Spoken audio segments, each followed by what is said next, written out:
year, it's my 17th year. Seemed like yesterday. But with the added weight, it feels like 17 years though. Yeah, I had a good start. I had a good start. Right now, I'm into what I call my fourth cycle because I keep doing like 5-year cycles since I left Republic Bank many moons ago, 15 years ago to be exact. And now I'm in that phase where I went back to school and retooled a little bit, and now moving back in as a producer. Theater, film, I have been doing over the years some training programs for corporate Trinidad using theater as the base. So I'm going to expand that a little bit, creating products for children, that kind of stuff. So the main thing is to get back into the traditional spaces that I once worked so regularly, and everybody's asking, where are you, where are you, where are you? Well, now I'm back, but primarily as a producer. I'm not saying I won't be on stage anymore, but primarily as a producer. I'd have to go back to 1998. That's where I met Susan Hannes Abraham, Bernard Hazel. Susan Hannes was my tutor at TTW, New Actors Workshop. I had my first experience on stage with a production that she was involved in. I was invited to just view the process. And after a while, I started learning everybody's lines because I kept going to rehearsal, picking up. And they extended the run, and one of the characters could not do closing night. And I did closing night. So from there, I was immediately recruited to Westwood Park, which would have been the first real national type exposure. It was immensely popular in its second season. So I got enrolled in that. I did that for 5 years. Along the way, I started doing a string of comedies at Central Bank. Somewhere in the middle there, I had met Larry Joseph, Errol Fabian way before while I was at the bank. And they were also encouraging me to do your own stuff, write your own stuff. And Errol actually put me on stage in 1998 in a comedy festival. So the comedy side of it, in terms of that form, started developing since 1998 as well. So a lot of people, I think the majority of Trinidad would kind of box me in as Wendell Etienne, the comedian. There's another section of Trinidad who knows me as, they know me as Wendell Etienne, the theater practitioner. There's a dwindling bunch that still remember me as the banker. But I think that's where it all began, working alongside Raymond Chukong. I did a couple of productions with him. Gregory Singh as a producer.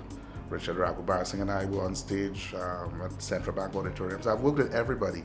Christine Johnson, Bagas Company, so I've had a nice run. And ironically, the character on Gayelle was created for a comedy festival in 1998. And its first appearance on Gayelle was 2004. I used to hide behind that character doing stand-up comedy. And there was that would have been 2000, 2001, when Errol did Maljo Kaiso. I used to host the first half of that show in character. Mr. Roscoe. Yes. The entire name, Roscoe Ignatius Talbot Paul Esquire. Yeah, that was my signature character. I wasn't too comfortable. Comedy is a lonely place, especially when you're doing a solo performance. Comedy is very, very lonely. I hid behind that character for the better part of 3 years before unmasking the character. I remember it was a joke one night at Maljo Kaiso where someone walked up to Errol and told him, he's wicked, you're a wicked man. How could you have that old man on stage for 2 hours? You're a wicked man. And they insisted that I take off the makeup, and at the start of the second half, they would introduce me. I think that was the first time I really unmasked the character. And without fail, every night when I went out, the audience was in absolute shock. So that was kind of my grounding in terms of presenting a character like that. And by the time today's version of Gayelle, when it moved from the magazine type program to the channel, after about a year, Errol called me in and said, you know, we're looking for something to fill that spot. Could you do something with the character? And we sat down and I walked away and we came back and came up with Snacks, and we lasted well over 500 episodes. Yeah, I think I've found that creative space where my maturity is embracing it. You know, there are times when, and this is something I tell a lot of the younger actors, I was once you, and there's going to be a you at some point. Don't let that person catch you by surprise. You know, so that has always been my mantra. So the younger guys coming in now and doing really well haven't caught me by surprise. That's why I went back to school and, you know, expanded a little bit and tried to change my own perspective a little bit. So I'm at that place where I'm comfortable, I'm happy, ready to explore, ready to create. I've always been creating. Some of the work that I'm doing, I'm actually just tweaking and, you know, getting it ready for a more modern approach to it, a different type of approach to it, adding a little more experience to the approach to it. A part of my whole evolution was me registering Encore Productions back in 2004. Back then I was looking at the landscape and I said, you know, the only way that I could stay in the industry is if I could map something that's going to take me beyond waiting on the phone to ring. So I registered my own production company, Encore Productions. We did a lot of non-stage work. We did a lot of ads, a lot of scripts. We did a couple documentaries. We have worked with a couple government agencies, that type of work. But we also have 4 full-length plays under our belts as well. So the production that I'm moving into, it's the 4th, but it's actually a repeat of a production we did back in 2010. So we've had a couple of changes in cast and a couple of script changes, because the work must have grown in the 5 years since we've done it. And we truly have produced a fantastic piece of work. The actors working really hard, and I think it's a good showing coming back out with The Court. The Court features Curtis Gross, Teresa Hope, Mark Nottingham, those 3 no strangers to theater. We also have Terumi Lourdes Joseph. She's done a lot of film and now she is going over to stage and doing quite well. And we also have a brilliant new find in Joshua Phillips. So it's a 5-member cast. Everything that we have produced thus far are all original scripts. My worst time, a lot of people ask me about how low has it gotten. I think there's an anticipation that if you're doing performance art, you're supposed to have this horrible experience. I can't say that I have. I've slept in airports. I have traveled and midway in your journey found out that a promoter didn't pay the taxes on a ticket. So you have to pay the rest of your way or find a way to go back. But those are experiences that build. So I don't really call them low per se. Of course, it wasn't funny back then when it happened. My best time though, it's actually standing backstage at the Billie Holiday Theater in New York and staging one of my plays. And I'm standing backstage and I was actually in that one in absolute shock, peeping out from the little cracks in the set and seeing a packed Billie Holiday Theater in New York. And I'm saying, this is not Trinidad where everybody would know who you are. This is New York. This is a stage where so many legends have crossed as well. And you're there in the moment and you're hearing the music and there goes the announcement and the adrenaline is pumping. I think that so far has been one of the bigger, brighter moments for me. I had a colorful childhood, man. Growing up in Sangre, Grande. I have one brother. But we belong to a group of about 9 guys from church. So I had an extended network that was always around. I lost my father when I was 10. He died in a vehicular accident while I was on duty. He was a police officer. And the support network that rallied around made childhood great, you know. I would tell people sometimes, we used to hop on our bicycles and ride from Sangre Grande to Valencia and go to the river and then ride back, and everybody said, "Shock, you ride to Valencia." Yeah, we had the whole fruit tree experience. My mom is originally from Tobago, so during the vacation time we would go over there, and that was another aspect of my childhood growing up. So, you know, we had a lot of fun. I went to school at Northeastern College for 7 years. I did my O levels there, I did my A levels there.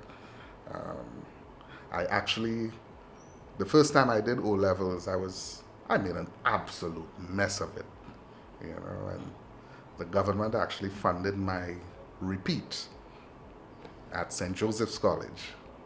And then I went back to do A levels. So I actually have the distinction of 3 graduations at that level. But I also made a wide group of friends, because I would have had the Form 5 graduating class, my original class, who then moved on. And then when I went back, my Form 6 graduating class was a completely different bunch. So I have these 2 groups of friends who remind us what it's like to be a child. Sometimes I tell myself my own children are missing out because things have changed so much. Yeah, so after my A levels, I was so convinced that I'd made a mess of that too. I actually went straight to work. I spent a year at First Citizens. They were going through that whole computerization process, and I was a part of that auditing unit. They called us the proof tellers. And after a year with them, I moved to Republic, where I spent 5 fantastic years as well. Along the line, I continued studying. So I did my Association of Business Executives diploma at SBCS. Privately, I did the London Chamber of Commerce and Industry Higher Group Diploma in Public Relations. That's the LCCI Higher Group Diploma. Kept working. In terms of my education, I went back again and I did a BA in Media and Communications. And I'm on the home stretch of my MBA with just a dissertation to submit in a couple months. So I've been doing pretty well. I've had a lot of other stops along the way. The Calypso tent, I was the review official MC for a period of 5 years, where I MC'd and sang. So I've been to Calypso Fiesta as a competitor on 2 occasions. I've made it to the Humorous Calypso finals, on 1 occasion placing 2nd to Shadow. So, you know, I've had some interesting times there as well. I think the biggest would have been the first. That would be my first appearance at a comedy festival locally. It was a piece written by Larry Joseph. He gave it to me and said, I've never done this. Take a read. So I read it and I was giving it back to him. He said, no, that's yours. And I showed it to Errol Fabian, who put me on the show. And we went to the Jean Pierre complex, and I'm on stage and I'm so scared, looking around. And when you're in the dressing room in the Jean Pierre, below the stands, when the crowd is clapping and cheering, all you hear from inside there's this ooh. When they're booing, the sound is also the same. So I was in there and I remember saying, my goodness, Errol put me on after John Agitation. And I started hearing, ooh. Stage manager came out and he said, come on, you're next. And walking out, and when I got outside, I realized they were booing. So then I said, my goodness, I could go home now. If they're booing John Agitation, they're going to kill me. And he left. When he left the stage, Errol Fabian was the MC, and he settled the audience, and I heard the introduction. I was largely on autopilot by then, and didn't know what to do. And the phrase that has become synonymous with Roscoe is him singing Amazing Grace. And that was purely out of fright walking up the stairs to the stage. That was not scripted. And by the time I got to that line, I'm blind, but now Roscoe is blind. I said, I'm blind. Audience started laughing, like, what are they laughing at? I haven't even started the piece yet. And then I went into the routine, and the laughter kept increasing and increasing, and I'm like, wow, this is powerful, man. That opened, I think, all the doors that came in terms of opportunities in comedy and how the audience would view the type of work that I do. Because ironically, after that performance, I gave the script back to Larry and I thought I'm not going to do it again. Because I wanted my own, you know, that laughter, that response. I wanted to create it myself. And that sparked that desire to create and not just depend on a script being handed to me, you know. So I think that would have been my biggest moment. Don't take it for granted. It wasn't gifted to me, so therefore it doesn't belong to me.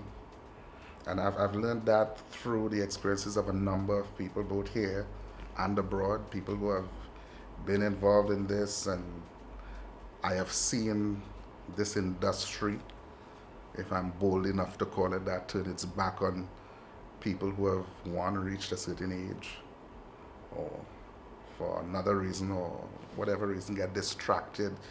It's not something that's owed to you. Just like any other job, it's an exchange. And you have to stay true to your end of the bargain in order for the audience to stay true to theirs. And then one of the biggest lessons I always tell, even the younger ones, people who would work with my company, I always tell them, I don't care how many numbers in the audience. I remember one occasion I produced a show at the Naparima Bowl. It seats 500 and there were 75 people there.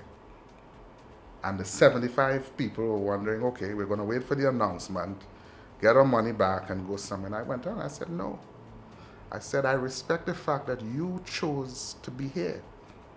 And I respect the fact that it's your money. We're not going to cancel any show. And we had probably one of the best performances I ever saw out of the 4 plays that I've produced.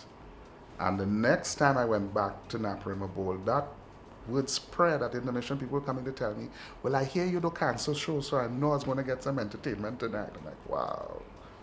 So that's the code that I live by. It's an exchange. That's the biggest lesson.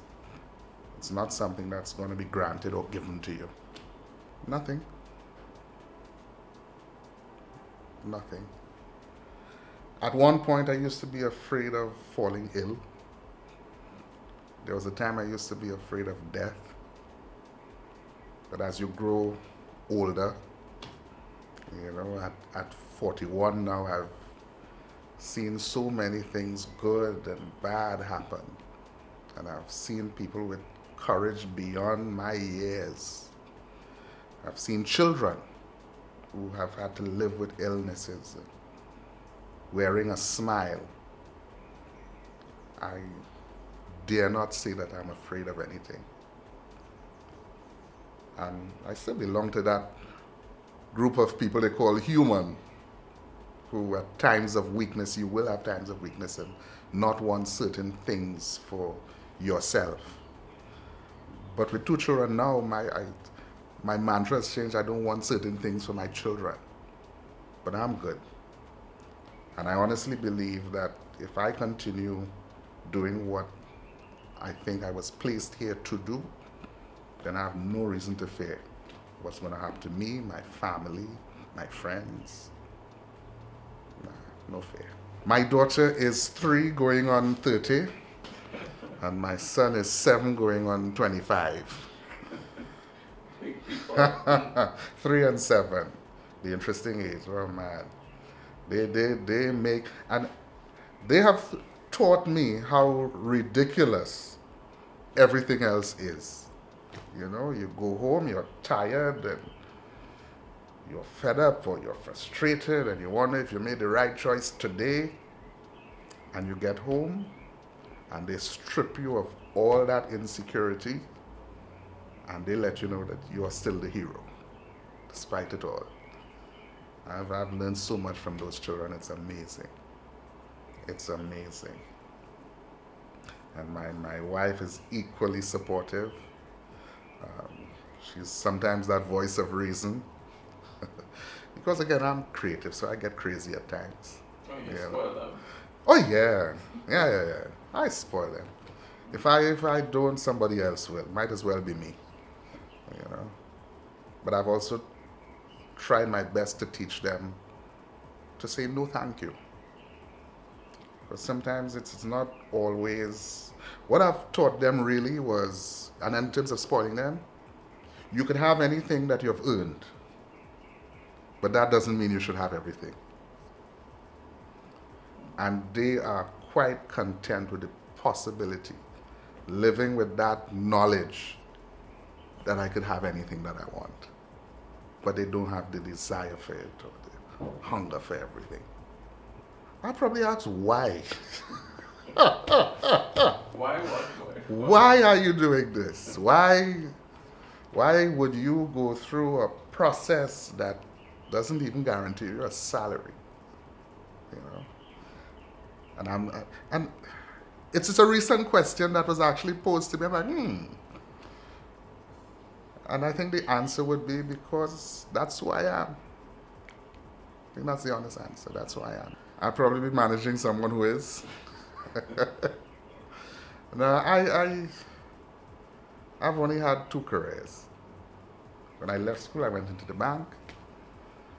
When I left the bank, I went to this. If this didn't find me and I didn't find this, I'd have been an excellent banker. Yeah, I have several of those, man. I think I mentioned the one with the Billy Holiday Theatre. There's another moment, though. I was on stage in St. Lucia with Clifford Lemond. We're doing a piece. We called it Nightmare in Castries. Wherever we go, we change the name to localize it. And whilst we're on stage and the audience is laughing and it's a lip sync piece, the lights went, but the audio kept playing in the background. And we're on stage, Pigeon Island, 5,000 plus people. And I'm on stage looking at Clifford because it's a recording, so it's not like we could stop and come back. And then all of a sudden there's this haze of light that just kept growing. At first we didn't know where it was coming from, so we thought it was a generator. So we started continuing with the performance. And this, I'm talking about this happening in a second. Haze grew and we're on stage and, right, we're gonna go to the end of this. And coming closer to the end, we realized where the light was coming from was the audience. People stood up, I'm talking hundreds of people with flashlights and everybody holding it up at the stage until we were done. And I was like, OMG.